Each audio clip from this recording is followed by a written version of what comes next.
യേശുക്രിസ്തുവിനുണ്ടായിരുന്ന ഈ മനോഭാവം നിങ്ങളിലും ഉണ്ടാകട്ടെ. ദൈവത്തിന്റെ രൂപത്തിലായിരുന്നെങ്കിലും അവൻ ദൈവവുമായുള്ള സമാനത നിലനിർത്തേണ്ട ഒരു കാര്യമായി പരിഗണിച്ചില്ല.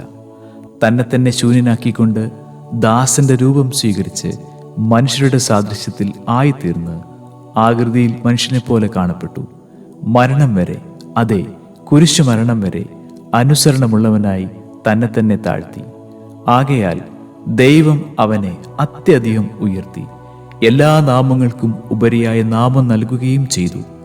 ഇത് യേശുവിൻ്റെ നാമത്തിന് മുമ്പിൽ സ്വർഗത്തിലും ഭൂമിയിലും പാതാളത്തിലുമുള്ള സകലരും മുട്ടുകൾ മടക്കുന്നതിനും യേശുക്രിസ്തു കർത്താവാണെന്ന് പിതാവായ ദൈവത്തിൻ്റെ മഹത്വത്തിനായി എല്ലാ നാവുകളും ഏറ്റുപറയുന്നതിനും വേണ്ടിയാണ്. ഫിലിപ്പിയർക്ക് എഴുതിയ ലേഖനം 2-ാം അധ്യായം 5 മുതൽ 11 വരെയുള്ള വാക്യങ്ങൾ.